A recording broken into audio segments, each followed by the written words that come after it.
Bien, buenos días.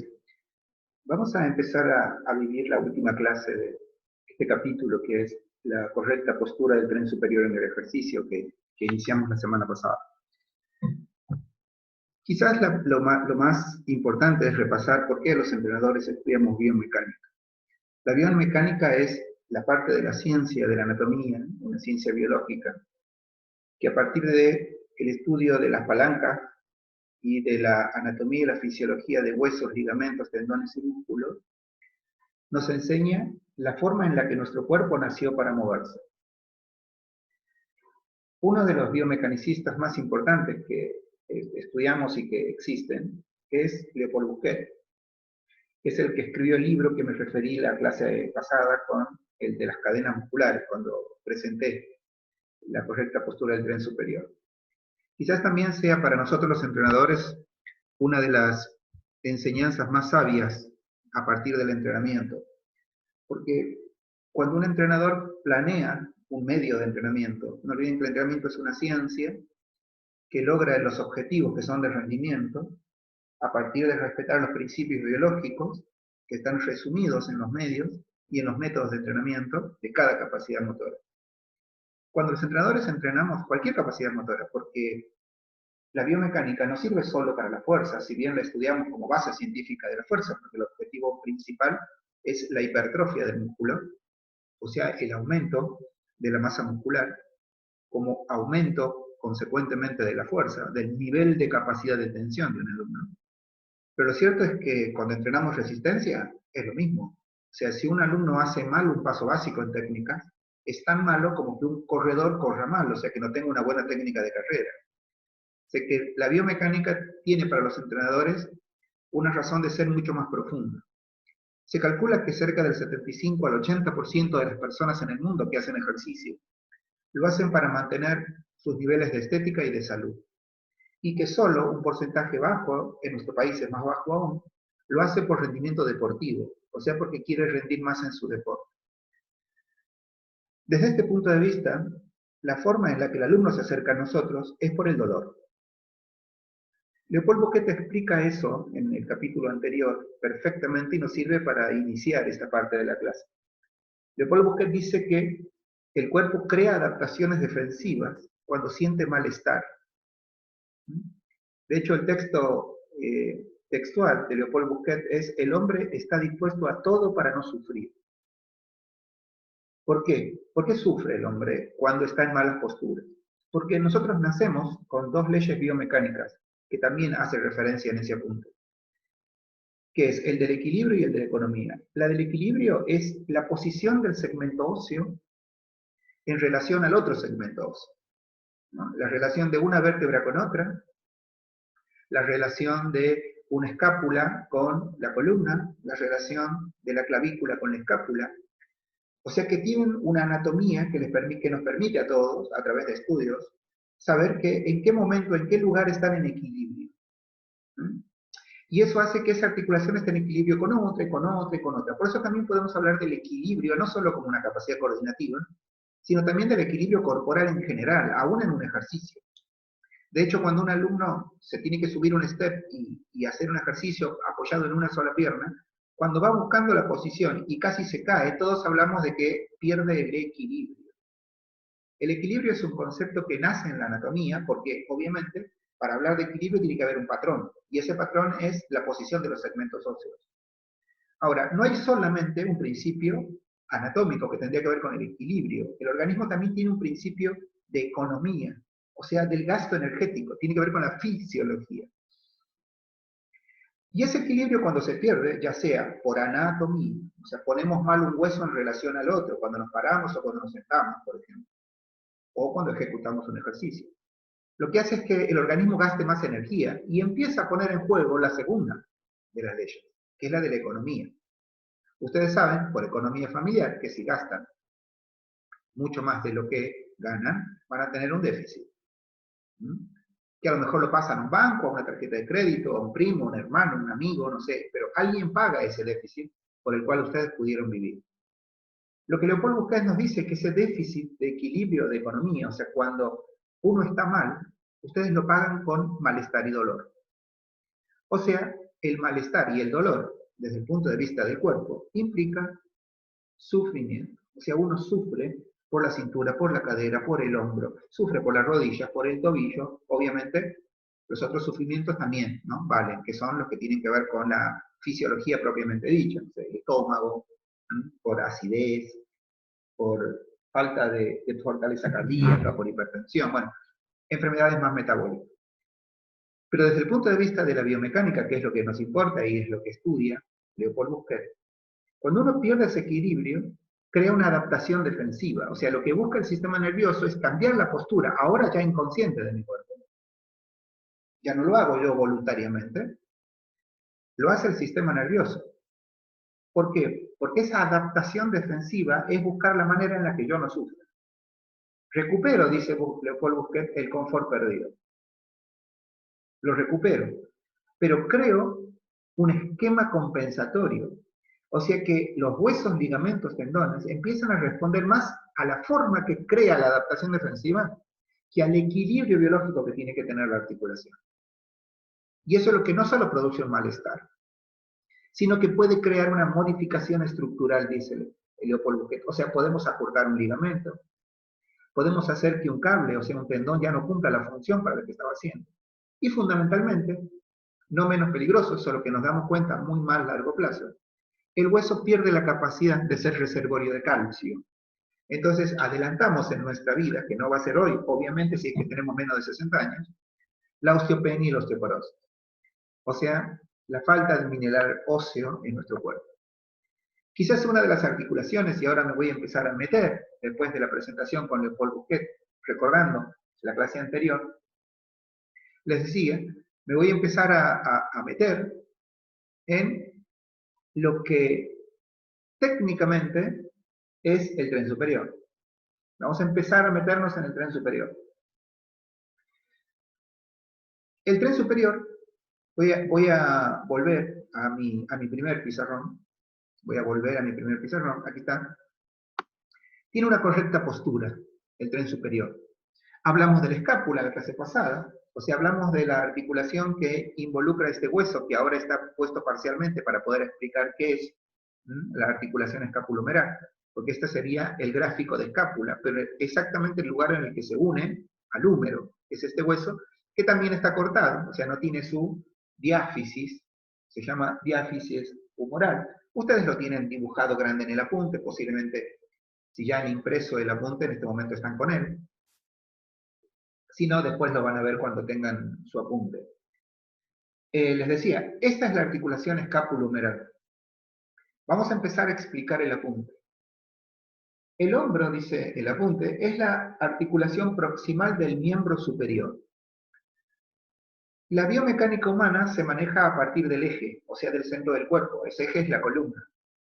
Lo que me está diciendo es de que todo el tren superior, y esto lo tienen por lógica gráfica ustedes, porque lo vieron en la primera clase, el hombro es la articulación que más cerca está de la columna, ¿no?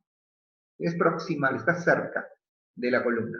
De hecho, para mover el húmero, que es este hueso, necesito de este hueso, que es la escápula, que es el que se une directamente a la columna, lo vimos la clase pasada, a través de músculos.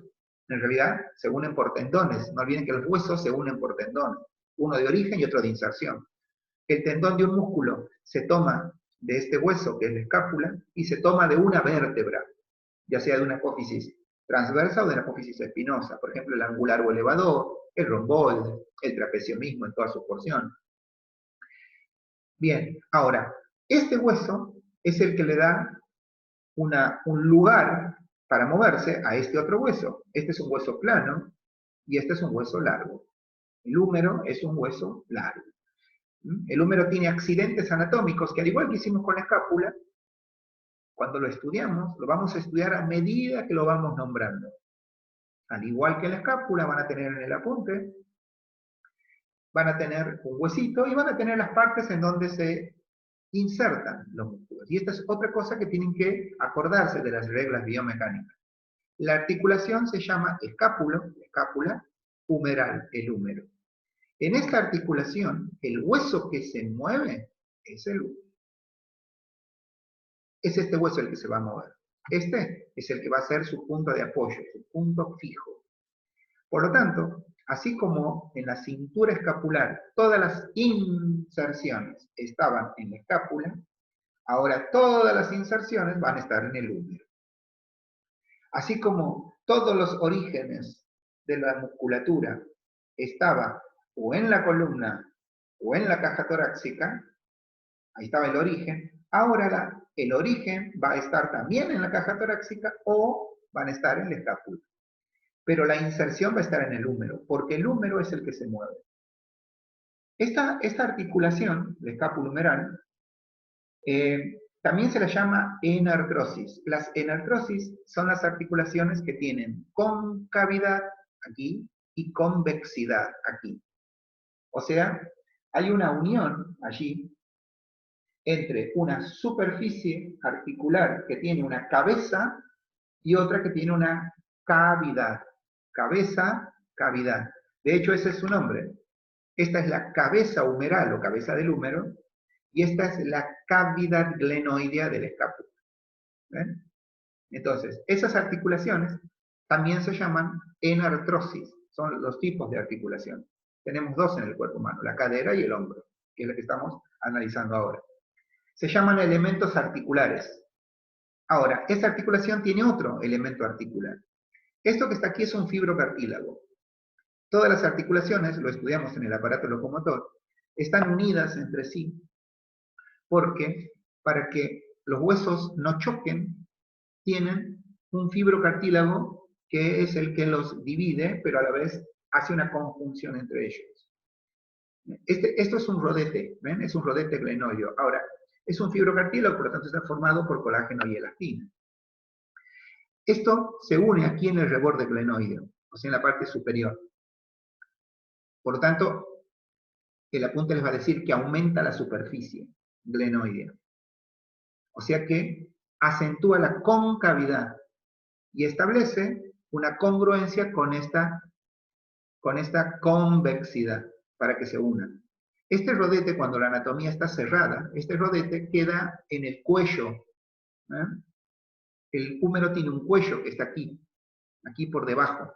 Bueno, todo esto, toda la cabeza humeral está adentro de la escápula. Y sellada, se podría decir, por esta estructura que es fibrocartilaginosa, muy colagénica, no es tan elástica, es muy colagénica. Y eso es lo que crea esa congruencia que va a hablar el apunte sobre las dos superficies articulares. O sea, así se articula. Esta cabeza ingresa a través de este rodete hacia el húmero, o sea, hacia la cavidad glenoidea de húmero. Esta articulación es una articulación muy débil, de allí los dolores y las molestias y obviamente las lesiones. ¿Por qué? Porque ven que el anillo es incompleto. O sea que la cooptación que tiene la cabeza con la cavidad no es una cooptación, es muy simple, o sea, no es compleja, no tiene una gran fortaleza, ni siquiera tiene ligamentos muy sólidos. Por lo tanto, habrán escuchado decir muchas veces, se me salió el hombro. O sea, es muy común que el hombro se salga, sobre todo en los deportes, cuando no tienen una preparación física adecuada. Esta articulación es muy débil en el entrenamiento, sin embargo es la más usada. Esta articulación es poco movida por los entrenadores, sobre todo cuando van a hacer fuerza en el gimnasio, y sin embargo, cuando uno va al gimnasio para buscar estética, sobre todo los varones, pero también las mujeres, la estética de músculos del hombro, que son del hombro que lo vamos a estudiar ahora, es muy buscada. Por ejemplo, la del pectoral mayor, o la de los deltoides, que son músculos que redondean el cuerpo por fuera y les dan una forma estética que a muchos les gusta. Entonces, utilizan muchos ejercicios para el hombro. Y no siempre el hombro, la articulación, está suficientemente sólida, fuerte. Entonces, lo más común es que vamos a decirlo así, que se descopte, que se salga. Pero claro, los que se van a defender para que eso pase, en este caso no son los cierres de seguridad, que no son tan firmes.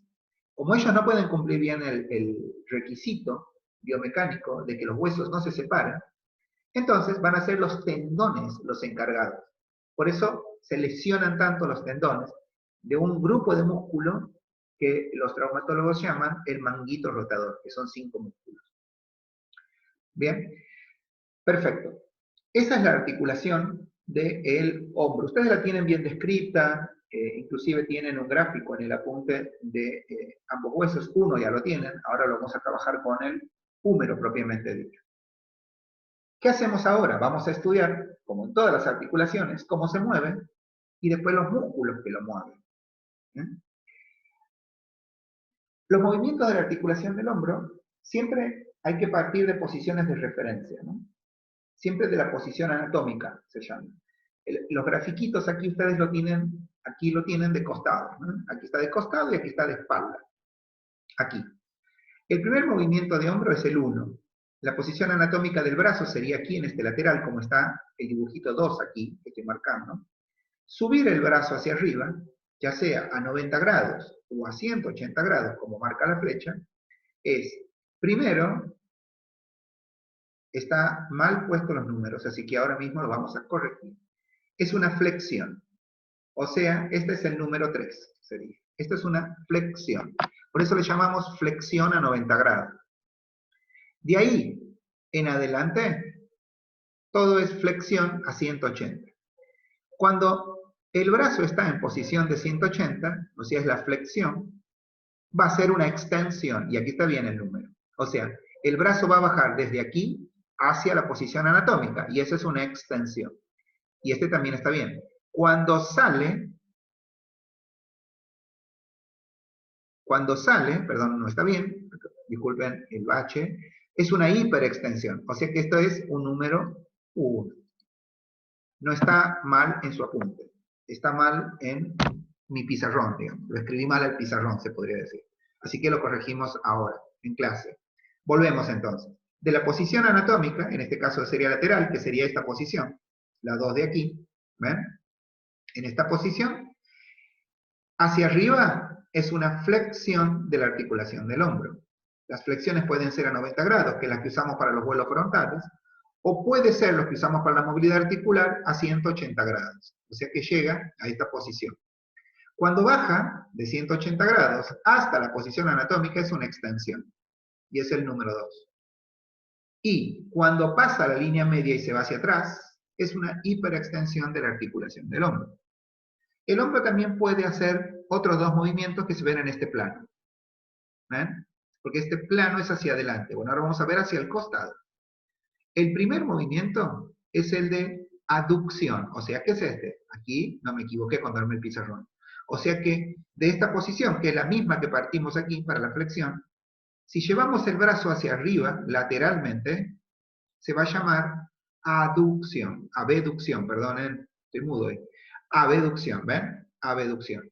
No está marcado aquí en el gráfico del libro, pero piensen que la abducción en anatomía deportiva tiene exactamente la misma función que la flexión. O sea, el vuelo lateral en este caso puede ir a 90 grados, o sea, hasta aquí hay un ejercicio que se llama vuelo lateral, que va hasta aquí, sería una abducción a 90 grados. Y después puede subir hacia arriba y habrá una abducción.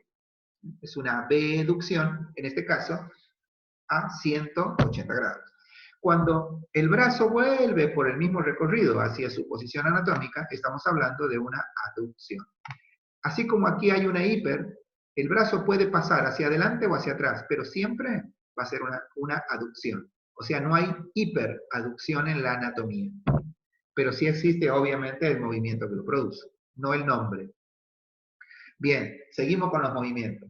¿Qué otros movimientos puede hacer el hombro? Bueno, fíjense que esta es una toma aérea, podemos decir, ¿no? Esta que está aquí es una toma aérea. Cuando de ese lugar, desde la posición anatómica, que aquí está marcada en una flechita, o sea, el brazo puesto, lo voy a decir en un nombre que ya conocen.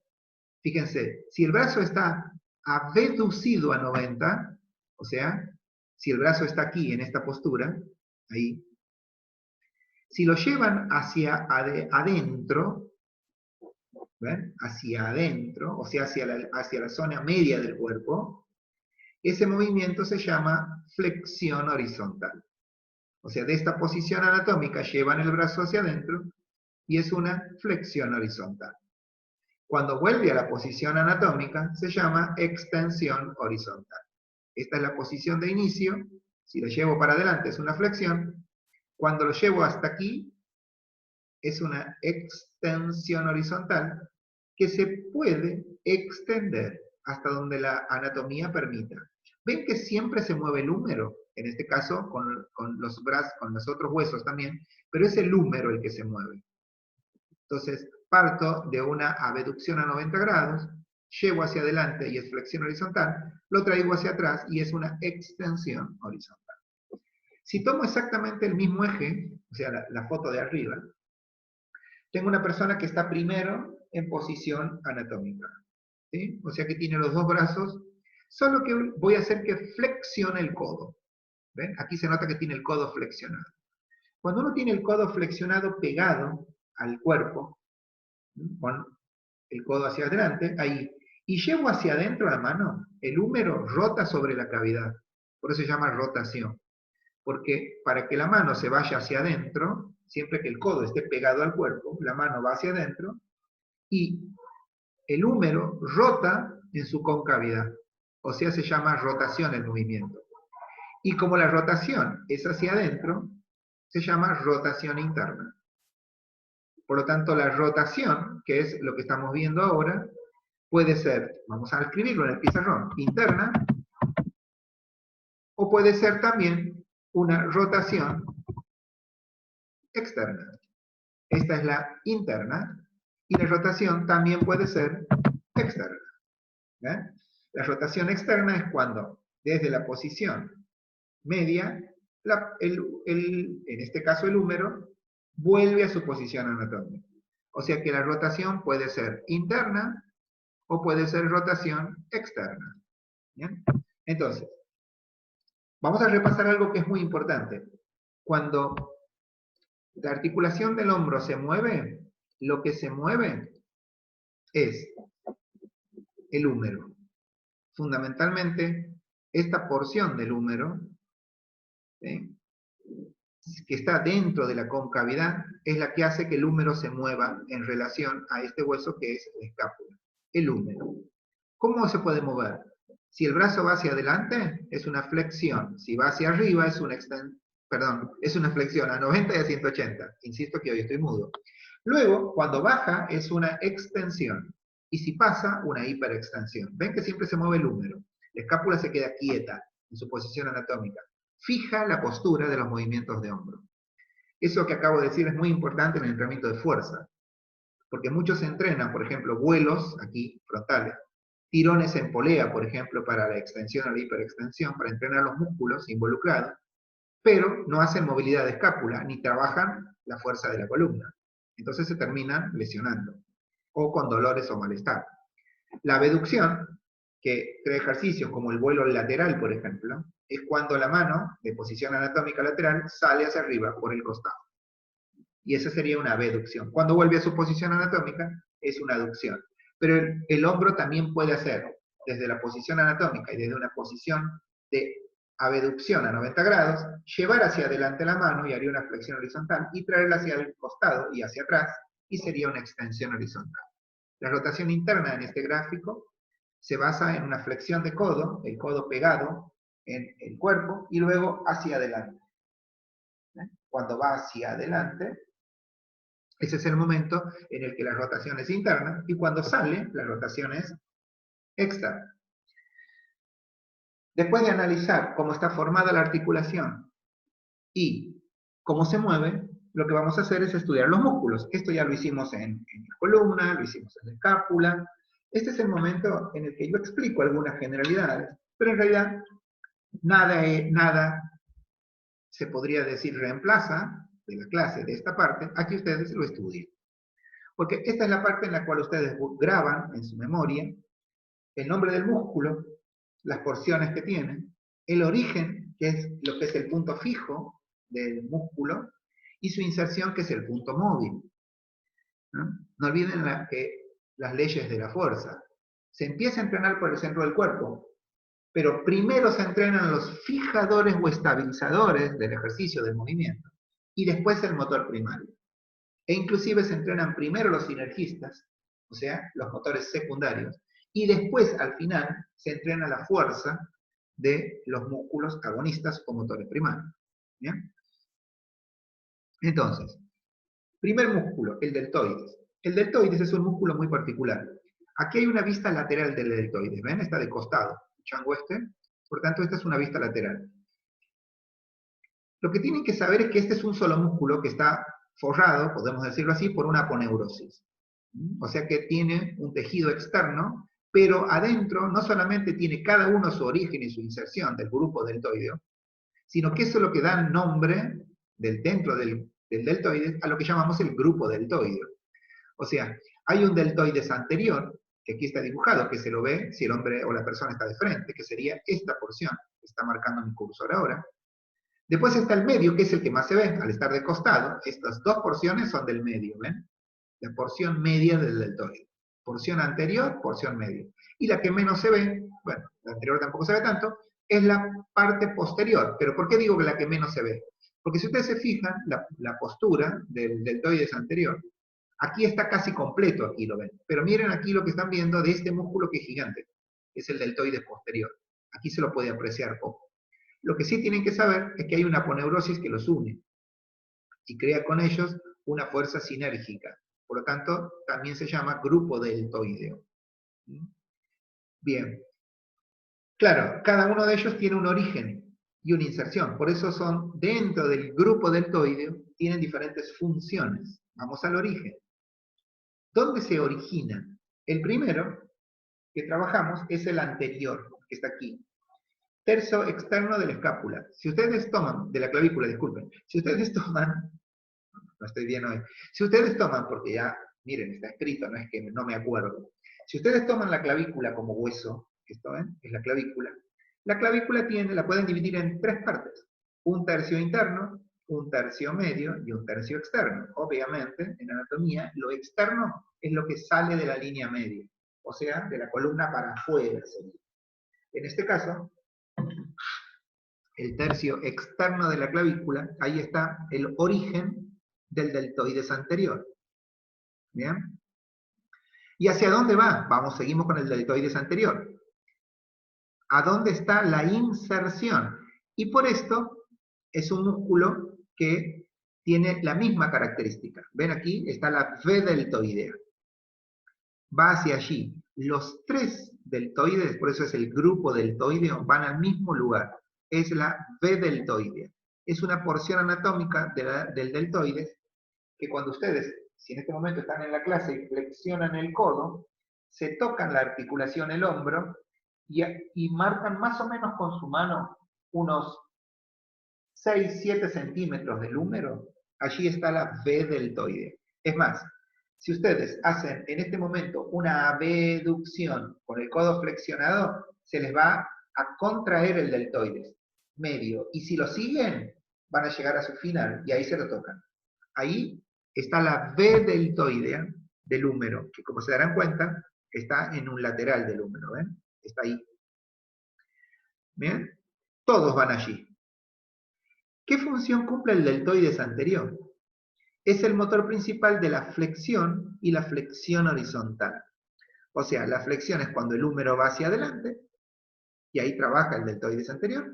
Podremos decir en este mismo momento que el vuelo frontal es un ejercicio en el que trabaja el deltoides anterior. No es el único, pero es uno de ellos. Y luego, cuando el húmero va hacia su posición abducida, o sea, este húmero sale hacia afuera, no olviden que la posición abducida del húmero es esta. ¿Ven? O sea que desde la posición anatómica, desde aquí, desde donde estamos, hasta aquí, ahí, el deltoides anterior participa en ese movimiento. Aclaro desde el entrenamiento de que no es un ejercicio, el vuelo lateral, que nosotros usemos como motor primario para el desarrollo de la fuerza del deltoides anterior. El que usamos es justamente el vuelo frontal, el de la flexión, no el de la flexión horizontal. ¿Bien? Perfecto. Sigamos ahora. Esto que quiero que lo analicen cuando estudien siempre biomecánica, ¿ven? Este es el vuelo de, este es el ejercicio de el movimiento de la flexión horizontal. siempre piensen que el origen de este músculo está en la porción clavicular, o sea, está en la clavícula, y que la inserción está aquí, en la vena deltoidea. Por lo tanto, si ustedes se la llevan, ¿ven? Ahí lo dejaron relajado y en reposo. Y si lo contraen, o sea, si lo llevan hacia adelante, acercan los puntos de inserción. Esa es la contracción concéntrica. Ahora, hay un músculo mucho más potente que va a hacer eso. Por eso digo que no hacemos ni vuelos laterales y tampoco tiramos con una polea hacia adentro para entrenar al deltoides anterior. Otro es el músculo que usamos para eso. Ya lo vamos a estudiar también. Deltoides anterior. El deltoides medio, que está aquí, este es el deltoides medio, empieza en el acromion de la escápula. Cuando van a la escápula, ustedes se acuerdan, la escápula tiene accidentes óseos. Aquí tenemos un gráfico de escápula. ¿Ven? Esta es la apófisis coracoide y este es el acromion de la escápula.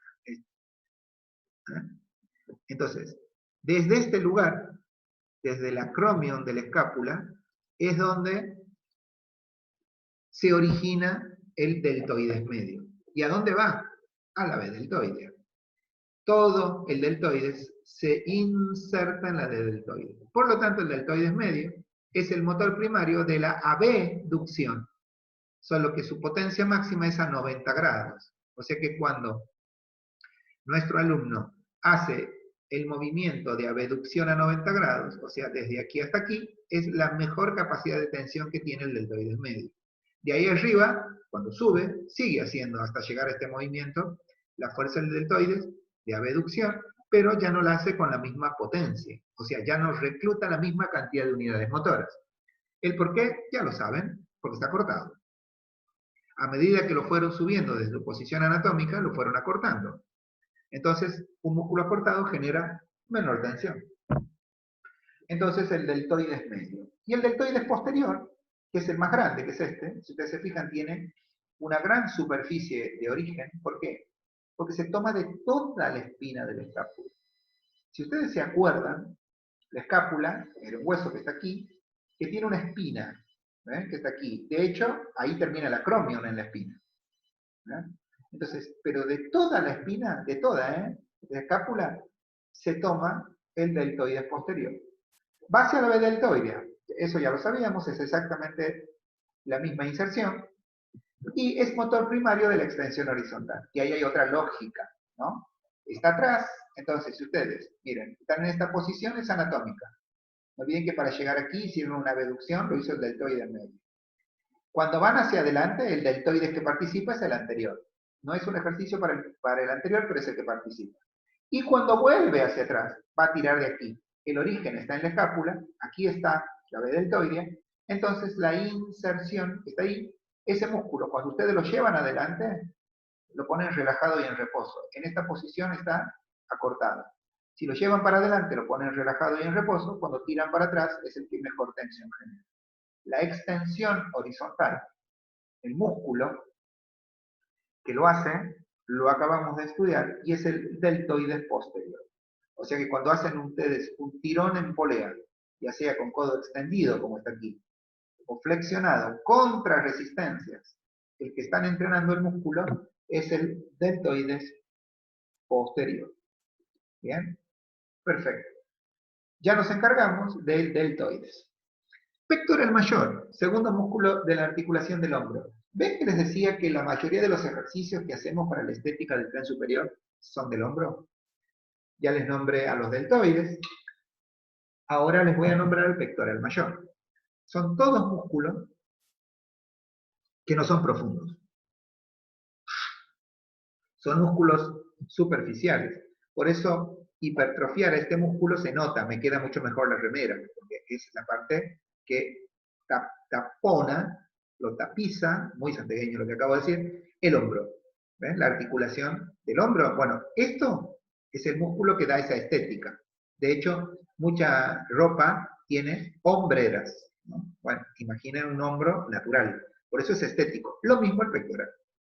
El pectoral también es un músculo que se nota, que se ve, entonces se entrena mucho por estética en el gimnasio el pectoral. Este músculo, que es el pectoral mayor, tiene dos porciones. O sea, tiene una porción que se llama clavicular, lógicamente, es porque está en la clavícula, ¿ven? otra vez la clavícula aquí.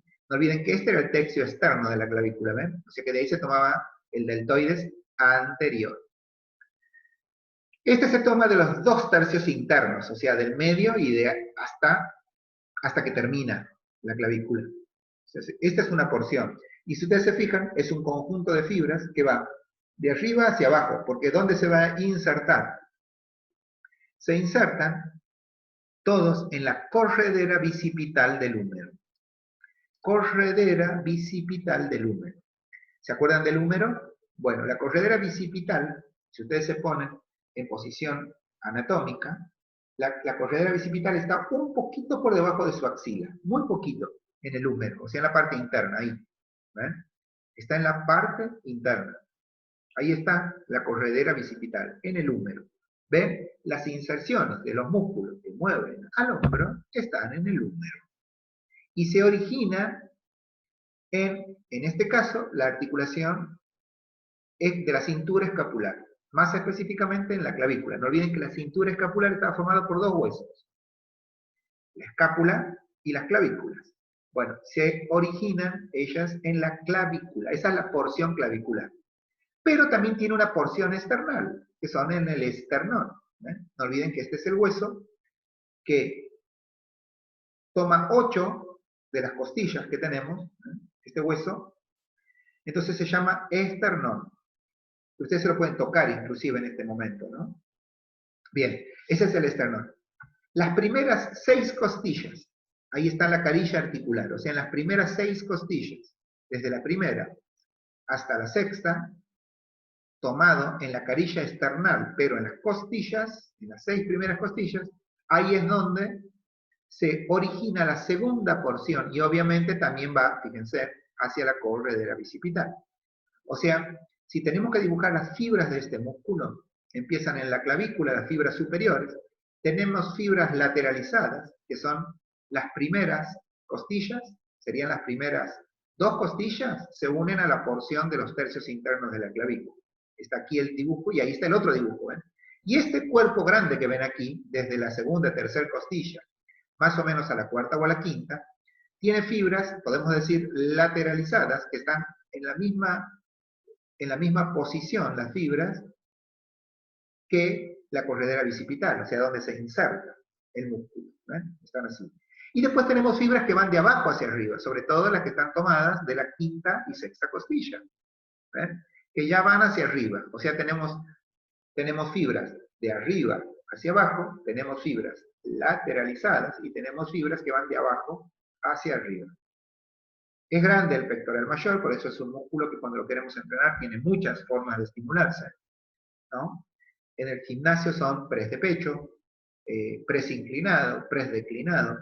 Son diferentes formas que van a trabajar sobre las distintas fibras, cada una de las cuales tiene sus unidades motoras.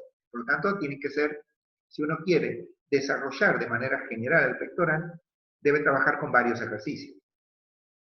La porción clavicular, o sea, esta porción, la que está en la clavícula, es motor primario de la flexión.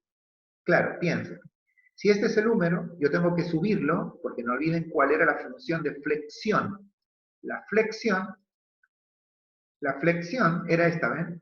O sea que si yo tengo que subir, no solamente va a trabajar el deltoides anterior, sino que la porción external, si yo tengo que subir a 90 grados, la porción external, ahora, del deltoides anterior trabaja, pero fíjense, hasta el tercio externo está el deltoides anterior, y ahí para aquí está el pectoral mayor, porción clavicular.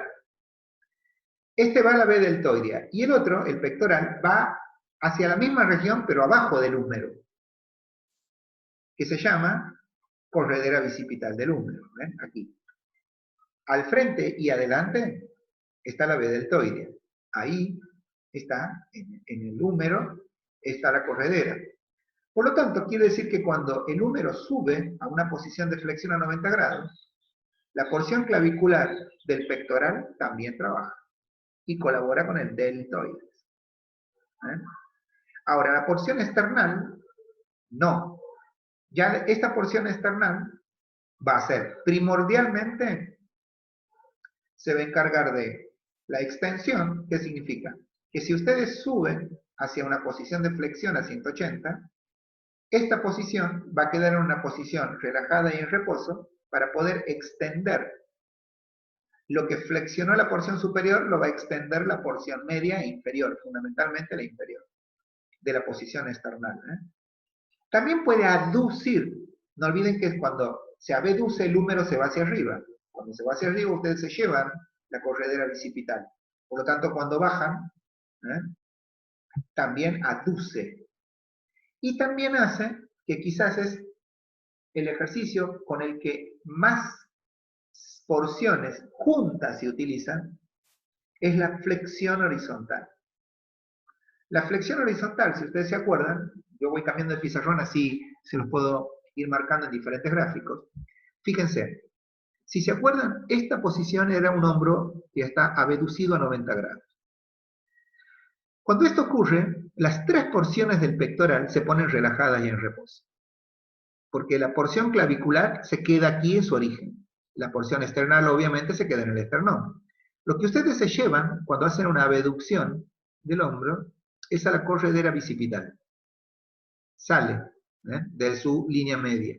Entonces estira el músculo, separa el origen de la inserción y pone al pectoral mayor relajado y en reposo. Por lo tanto, la mayor capacidad de tensión de las dos porciones, de los tres tipos de fibras del pectoral mayor, cuando ustedes hacen este movimiento que se llama flexión horizontal, o sea, llevan el brazo hacia adentro, el músculo que más trabaja, y encima es un músculo muy grande, es el pectoral mayor. Por eso ese movimiento lo generamos, ya sea con una polea en el gimnasio, o sea, una polea sería, pongo aquí la carga, la tracción, atrás va a haber un montón de lingotes que tirar, de peso, y tiro hacia adelante, y la fuerza la está haciendo el pectoral mayor. O bien flexiono el codo y me acuesto como está él, pero acostado en un banco, flexiono el codo, le pongo una barra y la tiro hacia arriba. Ese es el famoso press de pecho. El húmero va a entrar, y por eso el que tira es el pectoral mayor. O con aperturas, con mancuernas. Esos son ejercicios para el pectoral mayor. El pectoral mayor, entonces, trabaja en algunas funciones. Si es clavicular, flexión y flexión horizontal. ¿Por qué la flexión horizontal? No olviden, la hacen todo. Si es una porción external, la extensión. O sea que cuando ustedes flexionaron al húmero, se lo llevaron hacia arriba, y cuando tienen que bajar, tira también de su punto fijo la porción external del pectoral. Y por último, también hace aducción. O sea que si ustedes abducen el húmero, también puede aducir el pectoral mayor. Como se darán cuenta, es un músculo, uno de los músculos que colabora mucho con la cooptación del hombro, o sea, con que el hombro sea fuerte, pero tiene varios ejercicios que lo estimulan. Varios, que tienen que ver con cada una con la acción que cumple. Cuando ustedes estudien, hago un paréntesis, cuando ustedes estudien tienen que estudiar de la misma manera que yo doy la clase. Se sientan con el apunte, en este caso al profesor no le hace tanta falta el apunte, porque no olviden que los profes damos muchas clases de esto, el apunte lo sabemos ya, casi de memoria. Pero ustedes con el apunte, que es lo que les permite, lo que yo voy hablando, está todo en su apunte. Todo, ¿eh? Y después, con el gráfico, y en biomecánica, ustedes también se tienen, ustedes no me ven, pero me estoy moviendo en este momento. Porque es mucho más fácil tocarse el origen, tocarse la inserción, ver que el músculo se contrae y que uno se da cuenta que el vientre, cuando se contrae, el vientre se achica, por lo tanto mi músculo toma tono. Eso es muy importante, y que sepan siempre, siempre, que el músculo tiene origen, estoy marcando en este momento el origen tanto de la porción clavicular como la external, tiene fibras, esta tiene fibras ascendentes, tiene fibras lateralizadas y descendentes, y tiene una inserción. Y que la inserción es siempre en el hueso que se va a mover. Abducción, aducción, flexión, extensión, rotación interna, rotación externa. Todos los movimientos de la columna. Del hombro las hace el húmero, no olviden. Y ahora estamos estudiando los músculos. ¿Bien? Sigamos. El dorsal ancho es un músculo que está detrás, pero es un músculo del hombro. O sea, cuando ustedes se ponen a traccionar en lo que en el gimnasio se llama la dorsalera, que si han ido a clases de localizada, las profesoras lo hacen en el espaldar, hacen que tiren de arriba hacia abajo. Es cuando trabajan con el dorsal. En realidad el dorsal tiene varios ejercicios también, como todos, ¿no? Para trabajar. Primero, tenemos que saber que el dorsal, que se llama dorsal ancho, cuando ustedes lo ven dibujado ya creo que se imaginan el porqué. Primero, tiene una gran base de sustentación. Este gráfico es grande y está bueno, está en el apunte también, pero está bueno que lo vean así en sus compu. Esto que está aquí es el tendón de origen.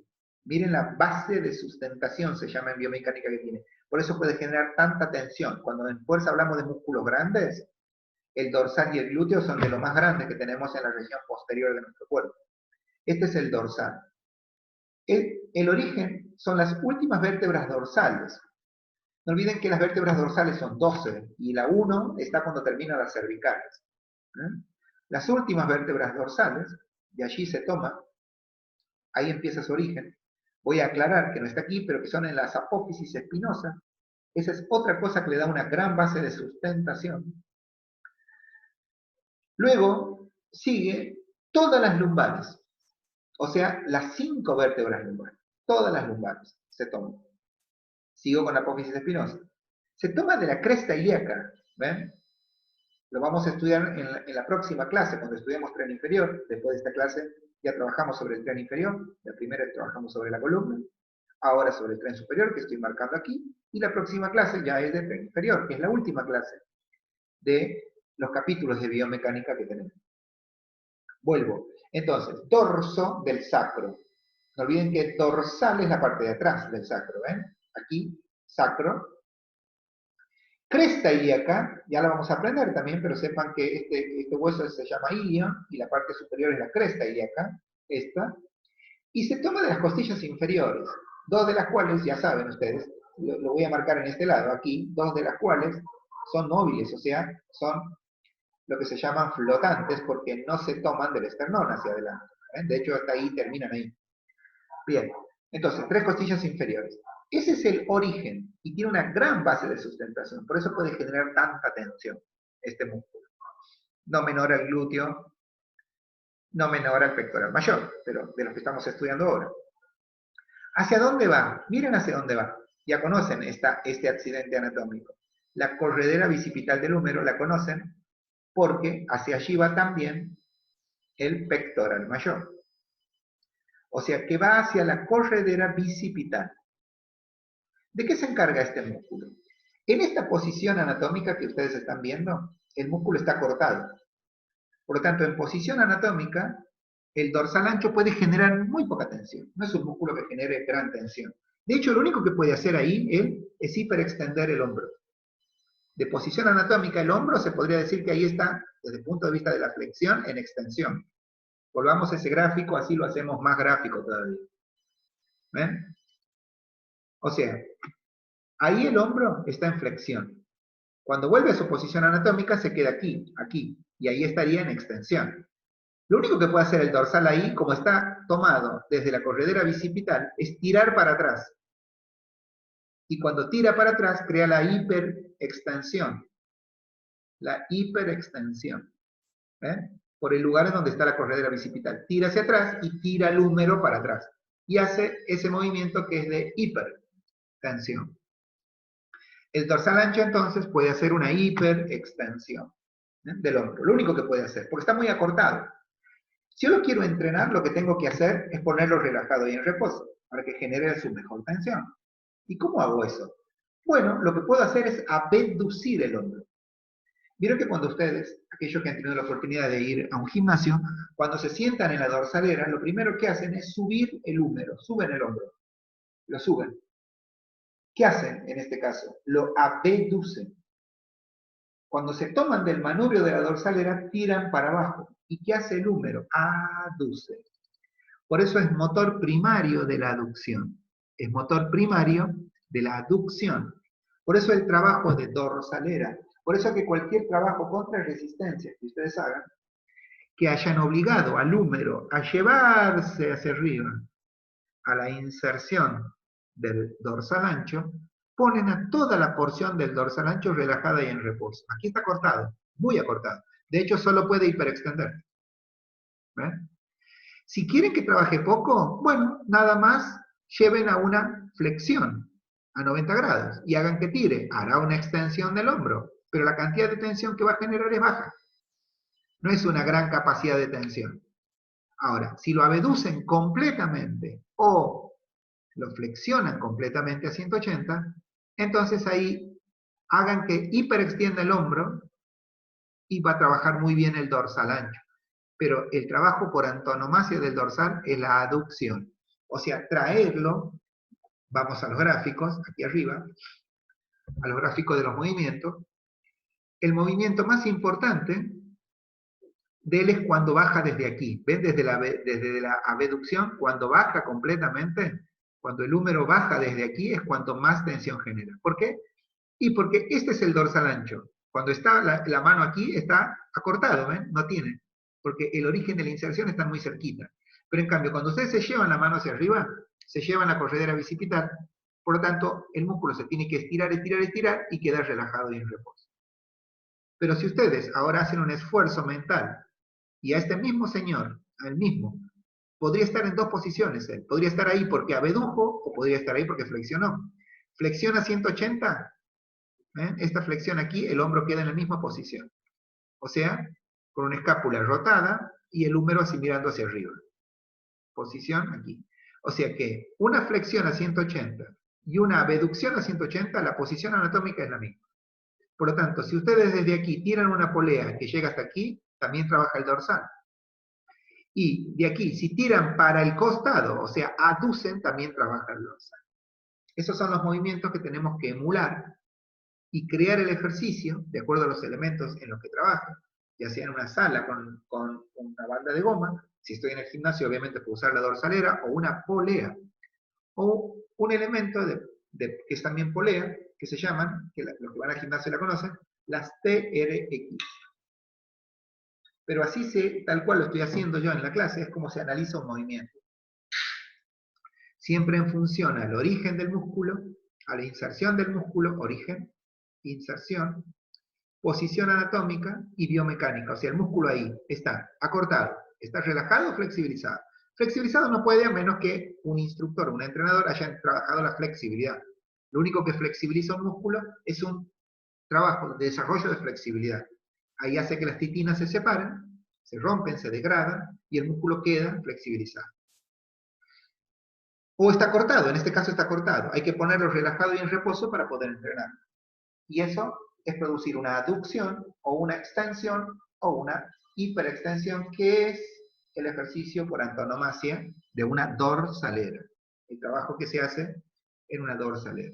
Dorsal ancho.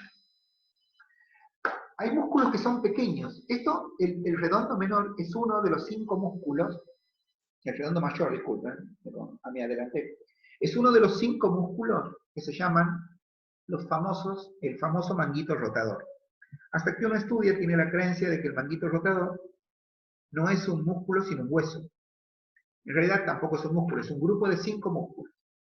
El primer músculo del manguito rotador, tengan en cuenta que al no ser un concepto técnico, biológico, anatómico, no está ni en el libro, por lo tanto no está en el apunte, el concepto manguito rotador, pero que ustedes en este momento que están tomando apuntes de la clase lo van a notar, subtítulo manguito rotador, abajo van a poner, primer músculo que conozco del manguito es el redondo mayor. ¿Por qué se le llama manguito rotador? Bueno, es obvio, ¿no? Porque se encargan del movimiento de rotación, en este caso, rotación interna. Tienen que ver, y aquí van a tener que hacer mucha imaginación, porque no olviden que la rotación interna se daba cuando ustedes, en posición anatómica, flexionan el codo y tiran el codo hacia adentro. Lo que tienen que lograr es que rote el húmero sobre su cavidad, aquí. No olviden que esto es una convexidad con una concavidad. La cabeza del húmero rota sobre la cavidad glenoidea, la cavidad glenoidea. Entra y sale. Cuando ingresa y el húmero rota hacia adentro, se llama rotación interna. Este es un músculo que vamos a llamar profundo. Esto es uno de los músculos que no es superficial. El músculo superficial aquí es el deltoides posterior. Todo esto es la espina, ¿ven? Que termina en el acromio.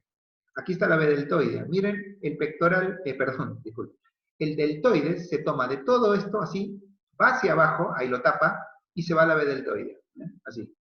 O sea que cuando ustedes hipertrofian este músculo, que se genera con gran tensión, tapa a este músculo, que es el redondo mayor. Pero el redondo mayor tiene una gran función, porque es un músculo cooptador de este hueso. Significa que, ya les dije que es de cooptación simple esta articulación, que si no fortalecemos músculos internos, como el redondo mayor, entonces el hombro tiende a salir. Por eso trabajar mucho al pectoral mayor, que es el músculo anterior. Trabajar mucho al deltoides posterior, o sea, press de pecho, tirones en polea, y no trabajar este músculo, que es el redondo mayor, junto con los otros, a través de la rotación interna, o de extensión y aducción, pero con poco peso. Ahora voy a explicar eso. Entonces, estos músculos van a hacer más fuerza y van a tender a sacar al húmero de su posición anatómica. O sea que debilito el hombro por fortalecer estéticamente músculos como el deltoides posterior o el pectoral, o inclusive el deltoides medio. Perdón, disculpen, el deltoides anterior, porque el deltoides medio es cooptador de hombro, disculpen. Entonces, seguimos, redondo mayor. ¿Dónde está? Borde axilar. Ahora sí van a tener que ir a la escápula de nuevo, buscar el borde axilar, pero es el extremo inferior posterior de la escápula. ¿Ven? Está aquí. Borde axilar. Externo, ¿eh? Porque tiene un externo y tiene un interno. Borde axilar externo. ¿Hacia dónde va? Otra vez, corredera bicipital del húmero. Fíjense, a la corredera bicipital del húmero ya llegan el pectoral mayor, el dorsal ancho, y ahora está llegando el redondo mayor.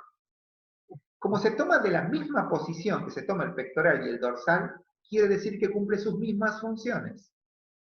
Por lo tanto, ¿qué va a hacer? Extensión de hombro seguro.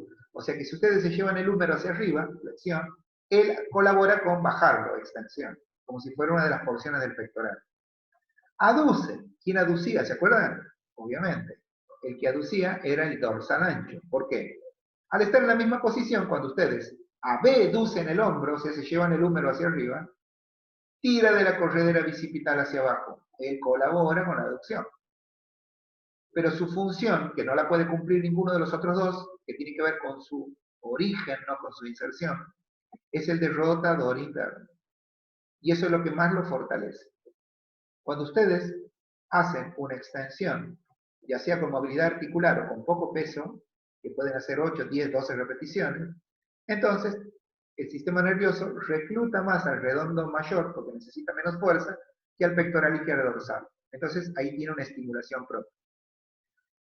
Ahora, si ustedes rotan internamente, los otros dos músculos, el pectoral y el dorsal, no pueden hacer nada porque no tienen origen que les permita. Entonces, si quieren entrenar directamente al redondo, tienen que hacer rotación interna. O sea, tienen que tomar una polea, aquí, ¿ven? Que se agarre de aquí el alumno, ¿sí? Y que la lleve hacia adentro. ¿Ven? O sea que aquí sería el peso. Toma la polea, que lleva hacia adentro. Y eso va a trabajar al redondo mayor, porque está trabajando la rotación interna. Si la polea viene de este lado hacia aquí, va a trabajar la rotación externa. Y esa ya no es el músculo que estamos estudiando ahora. O sea, no es el redondo mayor. ¿Bien? Ahora bien. Ahora fíjense que tenemos un redondo menor. ¿Ven? Fíjense ustedes en dónde. El borde externo de nuevo de la escápula, solo que el otro era un borde interno, o sea que externo, perdón, disculpen, el borde externo de la escápula, pero el otro estaba aquí abajo. Ahora se está un poquito más arriba, por eso se llama redondo menor, es más chiquito también. Pero el otro iba a la corredera bicipital, este no. Este va a un lugar que se llama troquíter del húmero. No olviden que ustedes en su apunte van a tener un número para que lo vean. Pero podemos volver a nuestro primer pizarrón y decir dónde está.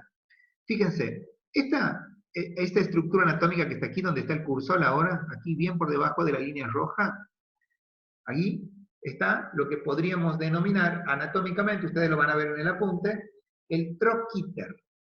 Aquí está el troquíter. Y aquí, en esta saliencia, es el troquín. ¿Ven? Troquíter, troquín. Troquíter, troquín. Acuérdense porque el troquíter está más arriba y el troquín está un poquito más abajo. Así lo tienen dibujado. Al frente de ellos está la cabeza humeral. O sea que cuando ustedes esta cabeza, esta convexidad, la ponen adentro de esta concavidad, ¡tú! La sellan. Lo que está arriba, el primer accidente anatómico, es el troquíter. Y abajo está el troquín. Volvamos a lo que estábamos estudiando. Inclusive en todos los huesos lo podríamos ver. Ahí se tapa, aquí, ¿ven? Aquí lo podríamos ver. Troquíter, troquín. Arriba troquíter, abajo troquín. Aquí también lo podríamos ver. Troquíter, troquín. Bien. Cuando ustedes van al dibujo, ya del redondo pero menor, aquí está aquí, ¿ven? Ahí está. ¿A dónde está él? En el troquíter. Por debajo está el troquín. Él está en el troquíter. Ahí. O sea que este músculo va desde la escápula, pero va hacia la parte externa del húmero. Porque el mayor, por más que tengan un nombre parecido, ¿ven? Va hacia la parte interna.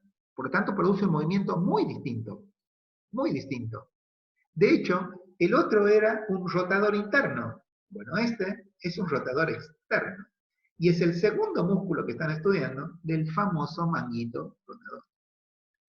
O sea que es rotador externo, rota externamente. Ustedes dirán, ¿por qué? Y porque, ¿se acuerdan que para rotar internamente se tenían que llevar a la cabeza del húmero hacia adentro, rotación interna? Bueno, cuando ustedes se llevan este músculo que estaba relajado y en reposo, perdón, que estaba acortado, cuando se lo llevan, lo ponen relajado y en reposo. Imaginen que cuando rotan internamente, al rotar al húmero, esta inserción se va hacia adentro. ¿Qué ocurre allí? Se pone relajado y en reposo. Por lo tanto, cuando está del otro lado, él tira hacia adentro y rota externamente, recién fue rotación interna, y ahora rota externamente al húmero. O sea, lo trae a su posición inicial. Desde la corredera bicipital interno lo rota internamente, y tirando desde el troquíter del húmero lo roto, solo que lo roto externamente. Obviamente que cuando el húmero, ¿ven? Está ahí, se hace ciertos movimientos. Por ejemplo, cuando se va hacia adentro, extensión horizontal, cuando hace una flexión horizontal, él va a colaborar con la extensión horizontal del hombro. Esa es otra función que tiene. Pero la función principal, exclusiva, que tiene, es la de ser rotador externo. Con las otras colabora. O sea que si ustedes rotan externamente contra resistencia, están entrenando al redondo menor. Segundo músculo que aprendimos del manguito rotador. Y se darán cuenta que es un músculo que copta, que mete hacia adentro, que le da fortaleza a esa cooptación simple que es la escápula humeral u hombro. Supraespinoso. Seguimos con la espalda del chango. Fíjense, el supraespinoso, nosotros arriba, en la escápula, anatómicamente esta escápula tiene una espina aquí. Y crea una fosa ahí adentro, porque la espina está hacia afuera y el hueso aquí crea una pequeña fosa. Es como lo que es, una fosita, así. Y en esa fosa se origen del supraespinoso. Obviamente por eso se llama supra, porque está por arriba de la espina, ¿ven? Aquí, supraespinoso, por arriba de la espina dorsal, ahí, ¿ven?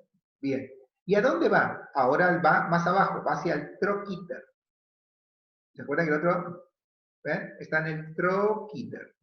No olviden de los dos accidentes anatómicos, troquín, troquíter, al troquíter. Fíjense que el redondo menor va al mismo lugar, o sea que tienen exactamente la misma inserción, troquíter. Por lo tanto, ambos, uno está aquí, miren, lo voy a dibujar con mi cursor. Uno está aquí y va hacia el mismo lugar. El otro va al mismo lugar, al troquíter. Por lo tanto, tercer músculo que conocen del manguito rotador. ¿Qué hace? El músculo supraespinoso va a colaborar también con la rotación externa, disculpen, al igual que el redondo menor. Pero es motor primario de la abducción. ¿Por qué? Y Porque la abducción es cuando ustedes se llevan el húmero. Bueno, él se lo tironea desde el troquíter y saca el húmero hacia posición de abducción. ¿Ven? Hacia arriba. No olviden que el motor primario de la abducción es el deltoides medio.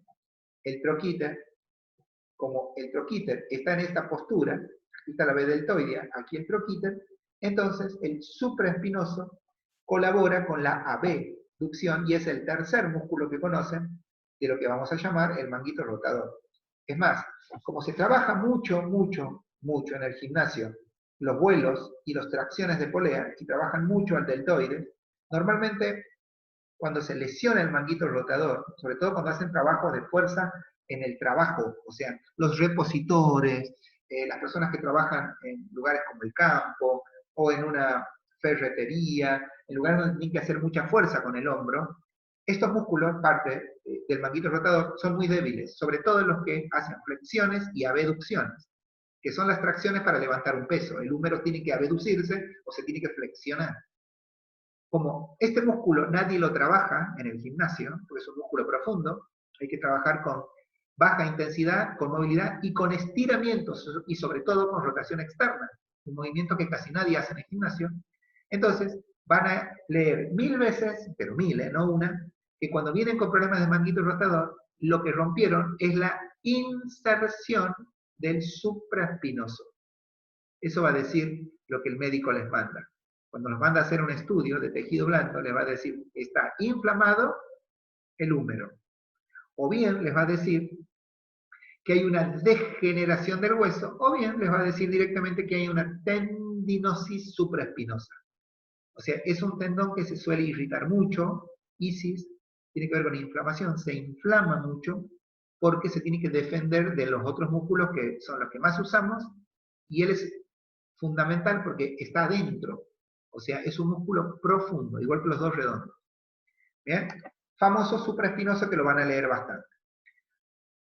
El infraespinoso, no olviden que aquí está la espina, por lo tanto, el que está adentro, arriba, se llama supra. Y este es el infra, que está abajo. Se toma, obviamente, de toda la fosa infraespinosa, de toda, ¿ven? Es bien ancho. Parece el pectoral, pero de atrás, ¿ven? El chango está de espalda. Esa es la fosa de la escápula, la infraespinosa. ¿Y hacia dónde va? Hacia el troquíter, de nuevo, ¿eh? Va al troquíter. Miren, obviamente es el que más fuerza hace en la rotación externa. Es el que más fuerza hace. Acaban de conocer al cuarto músculo de los 5, que están anotando en su cuadernito o en su hojita de apunte, de el manguito rotador. Y este es otro que, al igual que el supraespinoso, es el que también tiene tendinosis, mucho, porque imagínense que a este pedazo de condenado, lamentablemente el dorsal ancho, que es gigante, es el que hace más fuerza. Lo mismo va a pasar con el otro músculo que van a estudiar. Es muy común la lesión en estos músculos, muy. ¿Por qué? Porque los músculos que hacen los movimientos con mayor cantidad de tensión en la vida cotidiana en el gimnasio son músculos grandes, no internos, sino externos. Fíjense que por arriba de este pasa el dorsal. Bueno, y él es el que más hace la extensión horizontal. O sea, cuando ustedes hacen una extensión horizontal, un músculo que está arriba aquí, que es el deltoides posterior, lo tapa todos ellos. Todos. Entonces, cuando ustedes hacen a gran resistencia una extensión horizontal, o sea, desde la flexión horizontal, se llevan para atrás al hombro, en este caso al húmero, entonces están haciendo una extensión horizontal. Pero el infraespinoso no puede hacer grandes tensiones. Por eso hay que adaptarlo primero. Y lo mismo, su rotación externa. Es el motor primario de la rotación externa. Uno de los tres que hace rotación interna. Faltan los dos que hacen, ya conocen uno de los dos, que es el redondo mayor, que hace la rotación interna. Ahí está aquí, el subescapular. Fíjese que el subescapular es un músculo interno, porque por arriba está el pectoral mayor. ¿Ven? Aquí lo podrían ver bien. 1, 2, 3, 4, 5 y sexta costilla. De aquí se toma el pectoral. Y va hacia la corredera bicipital, o sea, hasta aquí adentro. El subescapular está totalmente tapado. Miren, allá abajo está el subescapular. ¿Ven? Aquí están las costillas dibujadas, aquí no, obviamente, para poder ver el dibujo. Pero aquí sí está la costilla dibujada. El pectoral mayor va por arriba, ¿ven? Sin embargo, se toma de toda la fosa subescapular, pero en la cara costal, o sea, en la cara anterior costal. Costal, cerca de las costillas. Costal es de costillas. Y no va al troquíter, va al troquín del húmero. O sea, un poquito más abajo. Está a la misma altura el troquín, solo que lateralizado que la corredera bicipital, solo que un poco más arriba y obviamente en la parte de la cabeza del húmero. El otro está ya en la diáfisis del húmero. Ahí está el troquín. Por eso actúa como motor primario de la rotación interna, el quinto y último músculo del manguito rotador. El que junto con el redondo mayor hace la rotación interna. Claro, tira hacia adentro, al húmero, y hace que rote sobre su propio eje. Y ahí está la rotación. Y cumple con la función importante en la prevención de la luxación del hombro. O sea, la separación de las... En mi gráfico, que está en el primer pizarrón, disculpen, el hombro, ese hombro está luxado. Ya llegó, Ahí está. Ese hombro está luxado. Obviamente, en la anatomía clínica, la luxación es mucho más pequeña, pero la cabeza se sale de la concavidad. Se sale. O sea, se sale de la escápula, la cabeza, cuando se luxa. Y como desde aquí lo tira hacia adentro, el otro desde aquí lo tiran hacia adentro, por eso las rotaciones internas y externas fortalecen esta unión, de esta cooptación simple que le conté, que es la articulación del hombro. Cuando trabajan mucho los rotadores internos y cuando trabajan mucho los rotadores externos, fortalecemos. Eso es muy importante. Se fortalece el hombro. El hombro deja de ser débil, se vuelve fuerte. Entonces, ese es el quinto, el subescapular músculo. Junto con el redondo mayor, son los que se encargan de la rotación interna. Los otros tres son los que se encargan, tanto el supra como el infraespinoso, son los que se encargan, y el redondo menor, de la rotación externa. Esos son los que lesionamos por trabajar mucho el hombro contra resistencias y no trabajar casi nada la musculatura interna.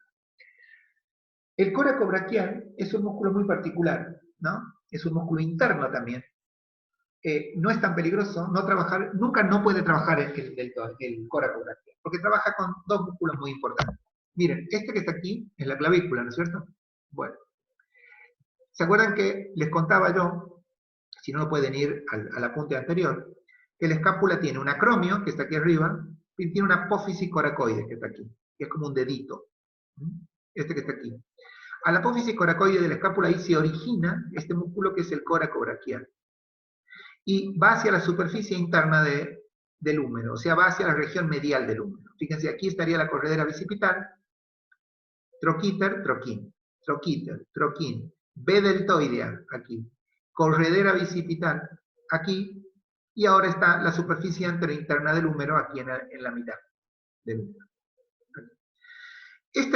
Si ustedes ven este músculo, es muy parecido a uno que acaban de estudiar, ¿no? Aquí, en el tercio externo, hacia aquí, está la B deltoidea, aquí estaría el deltoides anterior. Su profesor hoy está mudo. Bien. Y fíjense ustedes, aquí está la corredera, por lo tanto, aquí están las 2/3 internos del pectoral mayor. O sea que el pectoral mayor va al mismo lado. Por eso, cumple las mismas funciones casi que el deltoides del pectoral porción clavicular.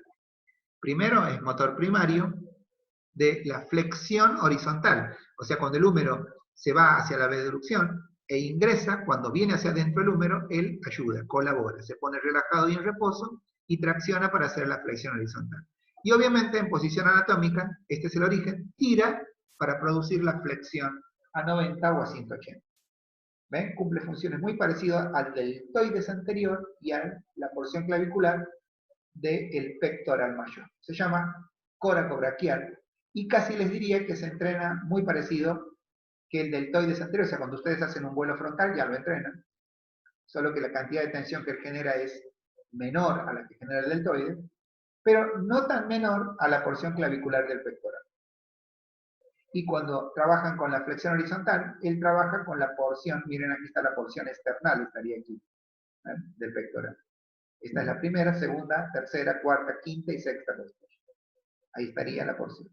Cuando el húmero se va hacia allá, la corredera bicipital se va, pero también se va la superficie anterointerna del húmero. Entonces puede contraerse para hacer la flexión horizontal. Hemos trabajado con los movimientos del hombro y con sus músculos. Pero la articulación del tren superior, aparte del hombro, tiene articulación del codo y articulaciones radiocubitales, que también la tienen en su apunte. Bien, la articulación del codo es una de las articulaciones más conocidas por todos nosotros porque es el que tiene el bíceps y el tríceps. Por lo tanto, hace flexión. Esta es la posición de flexión.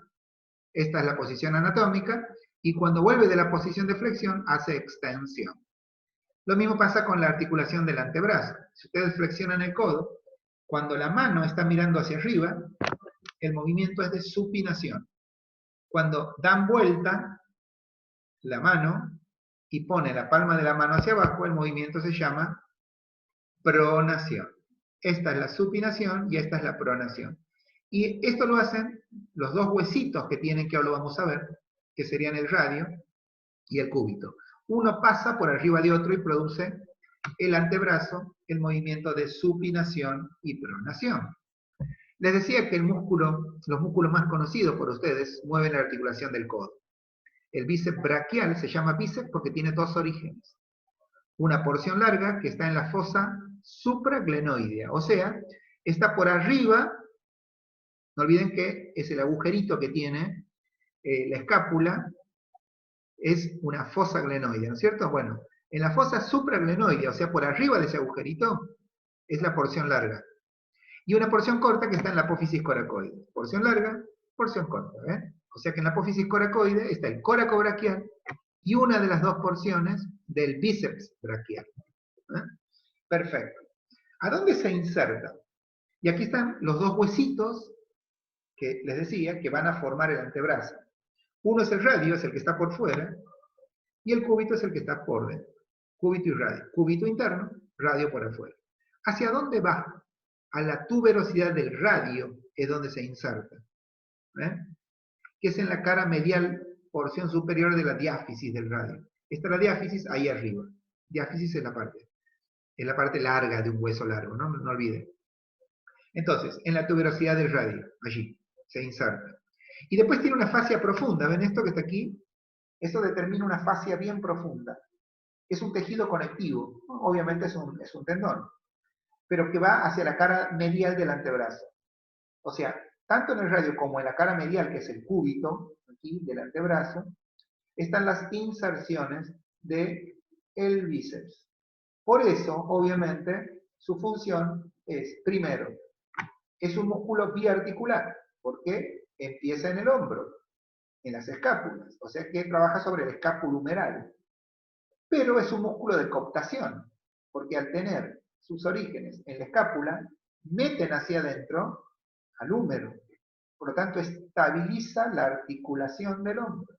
Es muy importante porque nadie entrena esto. Segundo, contribuye a la flexión, abducción, flexión horizontal y rotación interna del hombro. Hagan toda la mecánica de trabajo intelectual que hice yo antes para que ustedes analicen el movimiento. Fíjense, aquí se origina. Cuando ustedes al húmero, hombro, porque estamos hablando sobre el hombro, se llevan, o sea, se lo llevan hacia adelante, hacia arriba, o sea, hacen una abducción del hombro, ¿ven? Obviamente, este es el origen, esta es la inserción, colabora con la abducción del hombro. ¿Ven? Tira de este origen, tira y puede tirar hacia arriba. También puede hacer una flexión horizontal, ¿se acuerdan? O sea que ustedes ponen en posición anatómica, ¿ven? Al húmero, cuando tiran hacia adentro, él también tira, flexión horizontal. Y también puede hacer rotación interna. Por eso, coopta el hombro, por eso le da fortaleza rotadora al hombro. O sea que sobre el hombro, el bíceps, poco conocido, pero también tiene funciones anatómicas. Y sobre el codo, que es lo que estamos analizando ahora y lo que más estudiamos, es motor primario de la flexión. Obviamente que sobre el hombro solamente sirve para cooptarlo al hombro. O sea, no se puede desarrollar el bíceps trabajando. Ni con, fíjense, ni con flexiones, ni con abducciones, ni con flexiones horizontales de hombro, ni con rotación interna. Por eso se dice contribuye con ellos. No es que los desarrolle, contribuye. Se lo entrena como motor primario de la flexión del codo. Origen e inserción. Cuando tiran hacia arriba, ese es el famoso bíceps, insisto que es el músculo más conocido por ustedes. Claro, son 3 los músculos que hacen la flexión del codo y eso es lo que poco se sabe. Este músculo es mucho más profundo y es el que más usa la gente cuando hace una flexión de codo. De hecho, cuando las personas por primera vez van al gimnasio y sin mucha adaptación anatómica hacen flexiones de codo, o sea, hacen trabajos de bíceps, siempre les duele mucho esta región. O sea, no puedo ni extender el codo. ¿Por qué? Porque irritan la unión de estos huesos, aquí con este músculo, que se llama braquial anterior. Él es el que más fuerza tracciona cuando ustedes sacan la barra desde el inicio, porque es un músculo no solo profundo, que está tapado en gran medida por el bíceps, sino que es el que se encarga de la primer tracción. O sea, cuando está bien extendido el codo y ustedes lo quieren flexionar, este es el músculo que rompe lo que sería la inercia del movimiento. Porque se origina obviamente en el húmero, ¿no? O sea, en la superficie de la mitad inferior del húmero. ¿Se acuerdan que esta era la región medial? Aquí venía el coracobraquial. Bueno, aquí abajo. Ahí. ¿Y hacia dónde va? Hacia la apófisis coronoides del cúbito. ¿Se acuerdan que este era el cúbito y este era el radio? La apófisis coronoides está bien cerquita del codo, o sea, de la articulación propiamente dicha. Cerca de los cóndilos.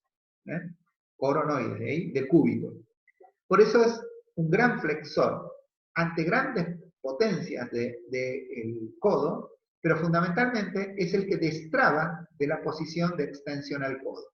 O sea, cuando la barra está para hacer, o la mancuerna, o la banda de goma, con el codo bien extendido, la primera fuerza que hacen los primeros 7 a 10 grados de flexión, la hace el braquial anterior. Por eso es el que más duele después que entrenan. A nadie le duele el bíceps después de entrenar, pero sí el coraco, perdón, el braquial, disculpe. Braquial. El coraco braquial era el de articulación del hombro. Y ahora va a venir en mi pizarrón, después de trabajar, porque no sé por qué lo usé 2 veces el braquial anterior, el supinador largo.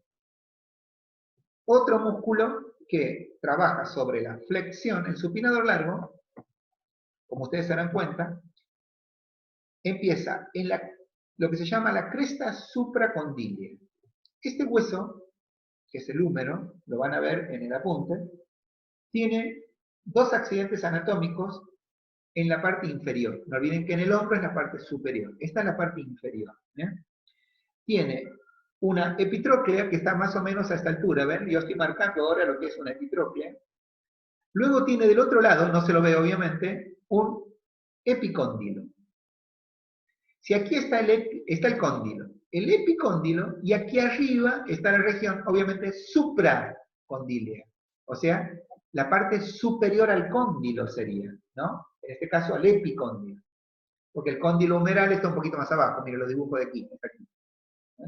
Les cuento que lo que estoy haciendo está descrito en su apunte, solo que al inicio del apunte. Perfecto. Entonces, por eso se llama región supracondílea del húmero. ¿Ven? O sea, aquí. Piensen, vuelvo al músculo anterior, que al frente de él, que es en la región, pero en la cresta supracondílea del húmero, ahí está esto que es el braquial anterior, que también colabora con la flexión, igual que esto. ¿Hacia dónde va? Y aquí viene lo bueno, porque se inserta, miren dónde se inserta. Superficie lateral, o sea, para afuera, del radio. O sea, en el extremo distal, está en la punta del radio. Aquí empieza el radio. Bueno, llega hasta aquí. Antes que empieza específicamente la mano, ahí termina. Ahí. Obviamente que es motor principal de la flexión, porque si ustedes tiran de aquí, lo que va a hacer él es flexionar el codo. Colabora con la supinación, por eso se llama supinador. Cuando está en pronación extrema. O sea, la pronación extrema es cuando la palma de la mano está muy abajo, pero tan abajo que ya tiende hacia la lateralización hacia el otro lado. Cuando ustedes tiran así, van hacia la supinación, El que hace eso es el supinador largo. ¿Bien? Perfecto. Y ahora vamos con los extensores.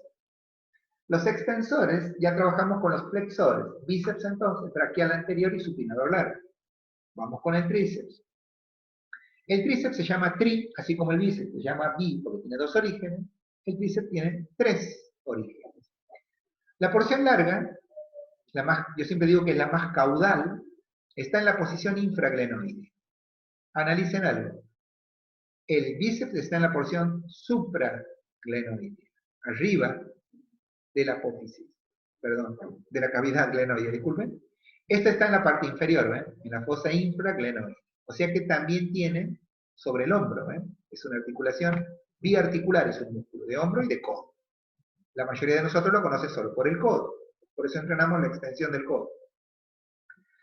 Bien, después, un vasto que se llama vasto externo, que está hacia afuera, obviamente, que es el que está dibujado aquí, ¿ven? Cara posterior del húmero, desde la mitad, y va hacia el troquín. Va hacia el troquín del húmero.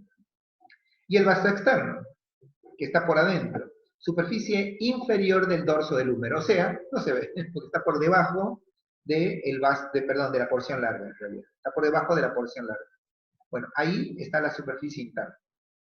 Perfecto. ¿Dónde se inserta? En el olecranon del cúbito. ¿Se acuerdan que aquí hay dos huesos? Uno es el radio y otro es el cúbito. El radio está por fuera, el cúbito está por dentro. El cúbito tiene una cabecita, ¿no? Que se inserta allí en una cavidad que se llama fosa olecraniana. ¿Eh? Entonces, en la fosa olecraniana se mete el olecranon. El olecranon ya está en el otro hueso, que es el cúbito. Y ahí, en ese lugar, que es en ese extremo del olecranon del cúbito, o sea, en el cúbito propiamente dicho, es donde se inserta el tríceps. Obviamente tienen una sola inserción, igual que el bíceps. Tienen tres orígenes, pero una sola inserción. Eso es lo que lo convierte predominantemente en el codo, en el motor primario de la extensión de codo. Por eso el tríceps se entrena con el codo flexionado, porque lo que tengo que hacer es extenderlo para producir el gesto técnico. Perfecto. Ahora, sobre el hombro, al igual que el bíceps, también contribuye con la extensión y la aducción del hombro. Sobre todo, como dice aquí, la porción larga, que es el que está en el tríceps, perdón, en la escápula, en el hombro sería. El otro está directamente en el húmero, cerca del troquíter. Bien, este es el tríceps. No olviden nunca que tiene tres porciones, no olviden nunca que hay que trabajar sobre el hombro también, y en los estiramientos, para poder trabajar como extensor de codo. Ahora, el antebrazo, y ahora sí lo tenemos a los dos huesitos aquí bien determinados. ¿Se acuerdan que había un supinador largo, que ya lo vimos? Bueno, también hay un supinador corto. Este musculito, esta es una vista posterior. Ustedes ven que aquí hay una vista posterior y una vista anterior. Esta es la posterior, disculpen, ven, aquí está el olecranon que planteábamos antes, cúbito, olecranon, radio, por afuera. Cuando ustedes lo ven de atrás, cara posterior del olecranon, ahí está, la cara posterior aquí, cuando lo ven de atrás, y un poco en la cara posterior del epicóndilo, también aquí, ahí están las dos orígenes. Después, miren, adopta una trayectoria oblicua y muy curvilínea. Claro, miren lo que hace, se va para adentro. Porque ustedes piensen que un supinador, vuelvan a su cabecita, para que él trabaje, yo tengo que hacer esto. Desde la posición anatómica que está aquí, tengo que llevar la mano hacia abajo. ¿Se acuerdan? La supinación era llevar la mano hacia abajo. Está lejos en mi pizarrón, pero voy a tratar de volver a él, hacia lo que estamos hablando, del concepto de supinación. Eso es la supinación. Bueno, si yo quiero que mi mano supine, mi antebrazo, tengo que primero pronarla. Entonces la voy a llevar hacia adentro. La llevo, la llevo, la llevo, la llevo. Cuando está pronada, si ustedes se fijan, ahí, pero fíjense en el codo en este momento. Solamente en el codo. Si ustedes se fijan en el codo, ahí se van a dar cuenta que pasó el radio por arriba del cúbito. Y ahí es donde anatómicamente, y ahora vuelvo al gráfico del músculo, ya pusieron en su cabeza cómo es que pasa por arriba. Al pasar por arriba esto, entonces este músculo va a quedar listo para que el origen, o sea, de aquí, se tironee. Al tironear va a producir la supinación. O sea, lo tironea del otro lado y lo supina junto con el que ya conocieron, que es el supinador largo. Ahora bien, ¿quién prona? Porque si yo estoy supinado, que es la posición anatómica, tengo que pronar, tengo que llevarlo hacia el otro lado. Entonces es obvio que en la posición anatómica, el origen va a estar en la epitróclea, ya hablamos de ella, aquí arriba, y la apófisis coronoides del cúbito, o sea que va a estar en los dos huesitos. ¿Y a dónde se va a insertar? Superficie interna del radio, aquí, cerca de la parte media. Por lo tanto, cuando yo quiera, tiro de la inserción, o sea, de la superficie, y inmediatamente el radio pasa por arriba del cúbito y produce la pronación. Por eso es el pronador redondo. ¿Eh? Y el pronador cuadrado, por último, que está en la parte inferior, cerca de la mano, ¿ya? Cara anterior de cúbito, aquí está la parte interna, y va hacia la cara anterior del radio. Entonces, cuando tracciona, este es el origen, tira de la inserción y pasa el radio por sobre del cúbito y produce la pronación. ¿Bien? Estos músculos son fáciles de acordarte porque los supinadores es corto y largo y el pronador es redondo y cuadrado. Pronan al antebrazo. Primera conclusión de esta clase y de este capítulo en general. Algo que tiene que ver con, nos involucra mucho. Yo cuando empecé la clase les decía que los entrenadores cuidamos mucho las articulaciones de nuestros alumnos porque son muy fácilmente lesionables. Ustedes dirán, ¿por qué la estructura anatómica es fácilmente lesionable? Se lo contesta el segundo punto de la escuela, que es base científica de la adaptación. Nuestro cuerpo no nació para el ejercicio. El creador, pónganle el nombre que cada uno quiera, Dios o quien se les ocurra, no creó el cuerpo para que entrenemos. Lo creó para que vivamos, para que nos movamos. Claro, pero le dio una característica. Es como que nos dio una ilusión, que es adaptable. Si ustedes lo pueden adaptar. El problema de la anatomía humana es que los únicos que adaptan bien el organismo para entrenar, y a veces no tan bien, son los atletas. Pero resulta que en la década del 70, década del 80, se empezó a generalizar el entrenamiento. Porque primero antes la gente hacía actividad física. Para que sepa, el que está entrenando, el que está estudiando técnicas, cuando la escuela empezó, hace un poquito más de 30 años, solo enseñábamos 3 técnicas: aeróbica, localizada y estérica. Eso eran los 3, lo único. Hoy hay cerca de 25 técnicas de gimnasio. Para los que están estudiando entrenamiento, les aviso que los entrenadores de mi época solo pensábamos en atletas. Jamás en mi vida, a mis 20 y pico de años, creí que podía entrenar a mi vecino. No existía eso hace 30 años, consúltenlo con las personas más grandes de su familia. La fiebre del entrenamiento nació en la década del 90, no en los 70 ni en los 80. Empezó allí, con el advenimiento de la estética y con las investigaciones de salud en prevención, que lo empezaron Canadá, Estados Unidos y algunos países más desarrollados, como Alemania en la época, de Europa. O sea, entrenar para la salud sería y entrenar para la estética.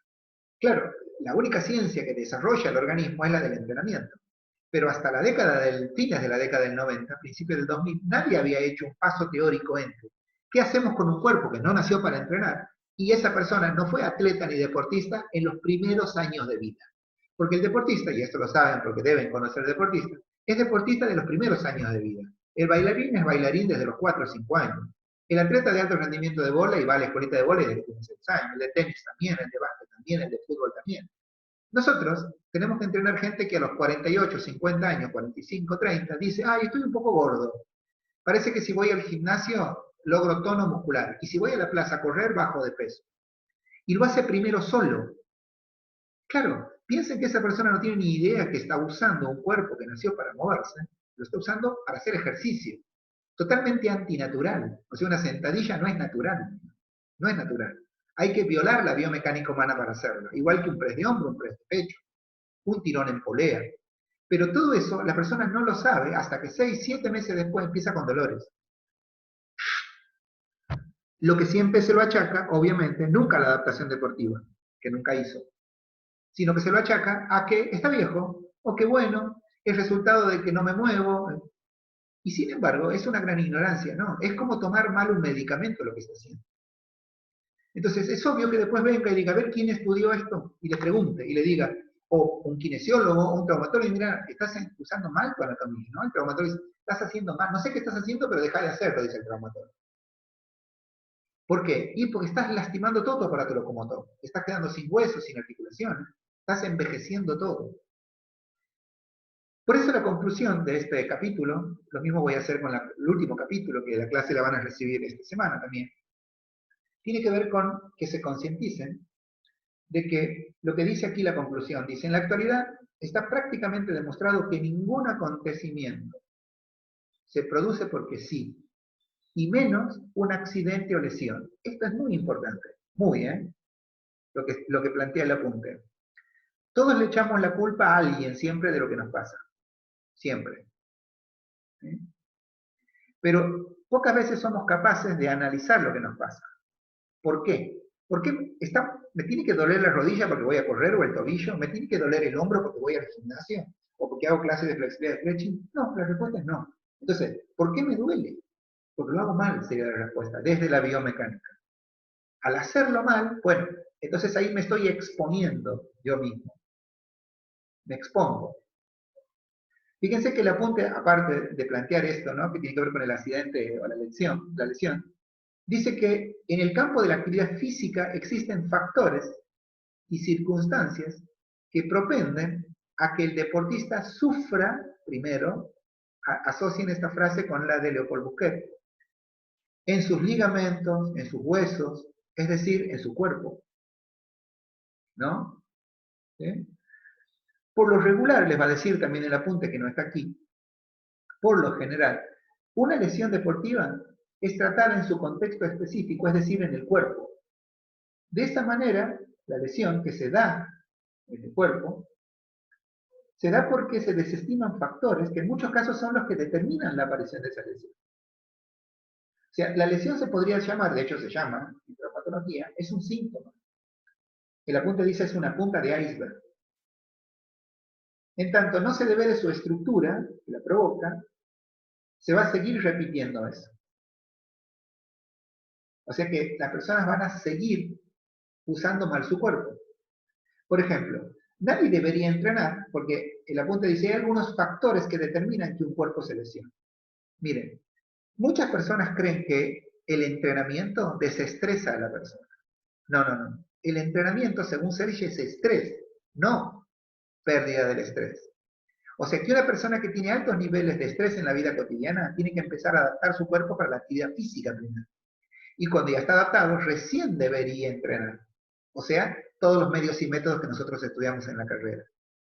Cuando una persona tiene actitudes negativas para su propia mente, o sea, es negativo, por ejemplo, y genera mucha ansiedad, no es que el entrenamiento le va a sacar esa ansiedad. El entrenamiento es ansiedad. Los entrenadores buscamos metas, fines. Lo que sí baja la ansiedad y colabora con el humor de las personas es la actividad física. La actividad física no tiene método, no tiene medio, normalmente está muy por debajo del nivel de rendimiento. Para el aparato locomotor sería hacer movilidad articular en la silla, hacer movilidad articular en una colchoneta en su casa, pero que nadie le ponga medio, método, que nadie le ponga kilos, que nadie les dé banda de goma, porque todo eso ya son medios del entrenamiento. Después, entrenar es ponerle a la vida de una persona, hay que preguntarle si quiere, factores técnicos. Tiene que aprender a hacer los ejercicios, tiene que aprender a cargar una barra, tiene que aprender un paso básico en técnica, tiene que aprender medios y métodos del desarrollo. Porque si no es así, entonces el efecto del entrenamiento es negativo. Y después lo que en la biología se llama los factores higiénicos, que tienen que ver con la conducta de las personas, con sus hábitos, desde el alimentario, las pautas de descanso, y algo muy importante, todas las personas toman medicamentos que se automedican. La ciencia del entrenamiento estudia eso, se llama doping.